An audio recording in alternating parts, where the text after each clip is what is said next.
নবীর সাথে বদরের জমিনে সারাক্ষণ আল্লাহর নবীকে পাহারা দিয়ে এমন ভাবে ছিলেন, একেবারে তরবারি সবসময় খোলা রেখেছেন। আল্লাহর প্যারা নবী যেখানে আরাম করছেন সেখানে সিদ্দিক আকবর দাঁড়িয়ে খোলা তরবারি নিয়ে ওখানে দাঁড়িয়ে আছেন সব সময়। 1 মিনিট 2 মিনিট নয়, একেবারে ঘন্টার পর ঘন্টা, একদিন 2 দিন, যতদিন ওই বদরের জমিনে আল্লাহর প্রিয় নবী যখন যেখানে ছিলেন, বিশেষ করে আরিশের মধ্যে যতক্ষণ একটু চোখকে এদিক ওদিক পর্যন্ত করেন নাই, ওই তরবারি নিয়ে এমন ভাবে দাঁড়িয়ে আছেন, কেউ যেন যদি আল্লাহর নবীর দিকে আসে, আল্লাহর নবীর সাথে বেয়াদবি করার জন্য আসে, আল্লাহর প্যারা নবীর উপর হামলে পড়ে, তাকে অবশ্যই আবু বকর সিদ্দিক রাদিয়াল্লাহু তাআলা আনহুর উপরে আগে পড়তে হবে। উচ্চ আওয়াজে বলুন সুবহানাল্লাহ। আরো জোরে বলেন। সিদ্দিক আকবরের প্রাণ থাকতে আল্লাহর নবীর উপরে কেউ হামলা করতে পারবে না। মাওলা আলী বলেন, আমি দেখেছি এমন ভাবে, সেভাবেই তিনি সেখানে দাঁড়িয়ে আছেন, ছিলেন। জোরে বলেন না সুবহানাল্লাহ। আরো জোরে বলেন।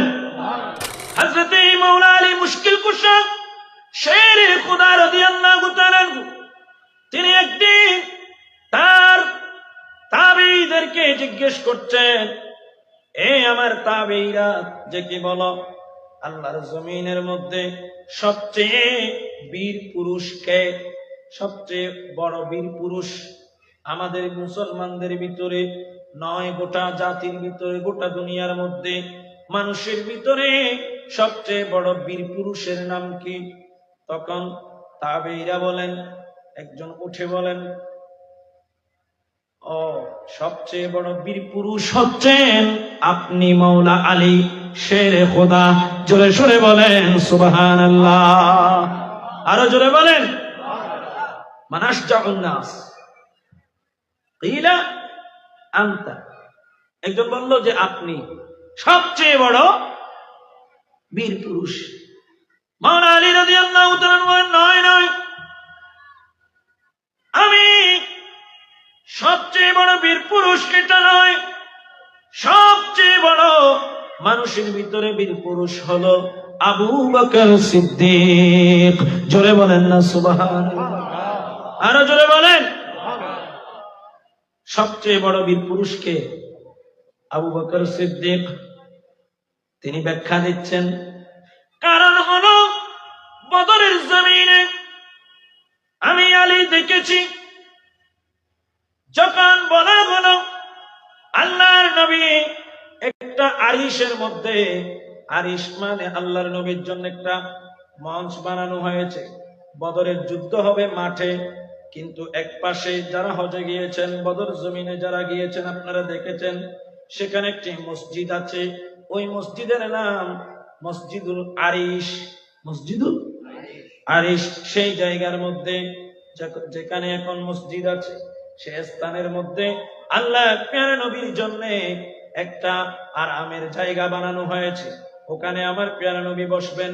পুরা মাঠ ওখান থেকে দেখা যাবে, আল্লাহর প্যারা নবী যুদ্ধের সবকিছু অবলোকন করবেন এবং এখানে ইবাদত করবেন, আল্লাহর কাছে হাত তুলে দোয়া করতে থাকবেন। জোরে সোরে বলেন সুবহানাল্লাহ। সাহাবায়ে কেরাম যুদ্ধের ময়দানে থাকবে, ওই আরিশ কে পাহারা দিবে? আল্লাহর নবীর সাথে কে থাকবে ওই আরিশের মধ্যে? একথা যখন বলা হয়েছে, তখন হযরত মাওলা আলী মুশকিল কুশা বলেন, কেউ আসছেন না এগিয়ে, কিন্তু সবার আগে যিনি লব্বাইক বলে বলে উঠেছেন, তিনি হচ্ছেন আবু বকর সিদ্দিক রাদিয়াল্লাহু তাআলা আনহু। তিনি আল্লাহর নবীর সাথে বদরের জমিনে সারাক্ষণ আল্লাহর নবীকে পাহারা দিয়ে এমন ভাবে ছিলেন, একেবারে তরবারি সবসময় খোলা রেখেছেন। আল্লাহর প্যারা নবী যেখানে আরাম করছেন সেখানে সিদ্দিক আকবর দাঁড়িয়ে খোলা তরবারি নিয়ে ওখানে দাঁড়িয়ে আছেন সব সময়।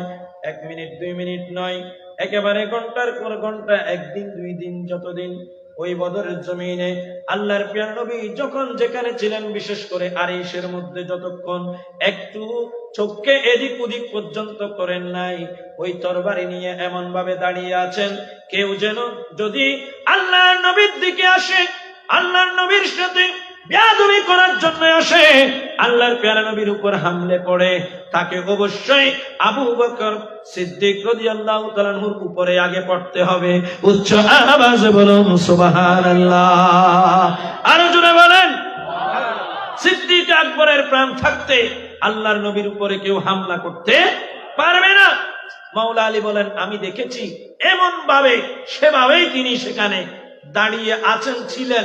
জোরে বলেন না সুবহানাল্লাহ। আরো জোরে বলেন। এজন্য তিনি বলছেন, আমার প্যারা নবী সাহাবায়ে কেরামের মধ্যে, সাহাবায়ে কেরামের মধ্যে নাই মানে গোটা দুনিয়ার মধ্যে আল্লাহর জমিনে সিদ্দিক আকবরের চেয়ে বড় বীর পুরুষ আর নাই। যারা বলেন না সুবহানাল্লাহ। সব সময় আমার নবীর জন্য জানকে যিনি প্রস্তুত রাখতেন।